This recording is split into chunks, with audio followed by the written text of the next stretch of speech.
ذرا تصور کریں، ایک ایسی دنیا جہاں ہر طرف برف ہی برف ہے، تیز ہوائیں چل رہی ہیں اور زندہ رہنا ہر روز ایک نئی جنگ ہے۔ یہ ہے آئس ایج کا دور، اور اس سخت ماحول میں صرف وہی زندہ رہ سکتا ہے جو سب سے زیادہ ہوشیار اور مضبوط ہو۔ اس سرد دنیا میں دو عظیم مخلوق آمنے سامنے آتی ہیں، نینڈرتھیلز اور میمت۔ نینڈرتھیلز آج کے انسانوں کے قریبی رشتے دار تھے۔ ان کا جسم چھوٹا مگر بہت طاقتور تھا۔ ان کی ہڈیاں مضبوط اور مسل سخت تھے جو انہیں شدید سردی میں بھی زندہ رہنے میں مدد دیتے تھے۔ یہ صرف طاقتور نہیں تھے بلکہ بہت ذہین بھی تھے۔ یہ آگ جلانا جانتے تھے، پتھر کے اوزار بناتے تھے اور گروپ کی شکل میں رہتے تھے۔ مگر پھر آتا ہے ان کا سب سے بڑا چیلنج، میمت۔ میمت ایک ایسا جانور تھا جو کسی بھی شکاری کے لیے خوف کی علامت تھا۔ 4 میٹر سے زیادہ اونچا اور کئی ٹن وزن کا یہ جانور برفانی زمین کا بادشاہ تھا۔ اس کے لمبے مڑے ہوئے دانت اور گھنی بال اسی سردی سے بچاتے تھے، اور اس کی طاقت اسے تقریباً ناقابل شکست بنا دیتی تھی۔ ایک غلط قدم اور موت یقینی تھی۔ لیکن نینڈرتھیلز کے پاس ایک چیز تھی جو میمت کے پاس نہیں تھی، حکمت عملی۔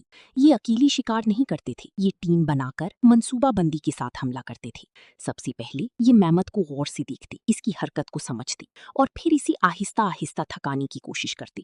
کئی دفعہ یہ میمت کو دلدل، برفانی کھائی یا تنگ راستے کی طرف لے جاتی، جہاں اس کی رفتار اور طاقت کم ہو جاتی، اور پھر شروع ہوتی اصل جنگ۔ نینڈرتھیلز اپنی تیز بھالی اور پتھر کی ہتھیار استعمال کرتے۔ وہ میمت کے کمزور حصوں پر وار کرتے، جیسے ٹانگوں کے پاس یا پیٹھ کے نیچے۔ یہ لڑائی آسان نہیں ہوتی تھی، کئی شکاری زخمی ہو جاتے اور کئی اپنی جان بھی گنوا دیتے۔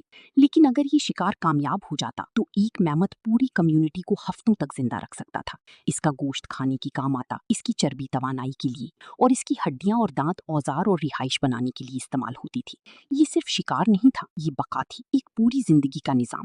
مگر وقت کے ساتھ سب کچھ بدل گیا، موسم بدلا، نئے انسان آئے، اور آہستہ آہستہ نینڈرتھیلز اس دنیا سے غائب ہو گئی، اور میمت بھی، جو کبھی برفانی زمین کا بادشاہ تھا، آج صرف کہانیوں اور فوسلز تک محدود رہ گیا ہے۔ لیکن ان کی یہ جنگ ہمیں ایک اہم سبق دیتی ہے، طاقت ضروری ہے لیکن اصل جیت ہمیشہ حکمت عملی، ٹیم ورک اور ذہانت کی ہوتی ہے۔ اگر آپ کو یہ ڈاکیومنٹری پسند آئی ہو تو ویڈیو کو لائک کریں اور چینل کو سبسکرائب کرنا نہ بھولیں، کیونکہ ہم ایسی ہی حقیقت پر مبنی کہانیاں آپ تک لاتے رہتی ہیں۔ ملتی ہیں اگلی ویڈیو میں۔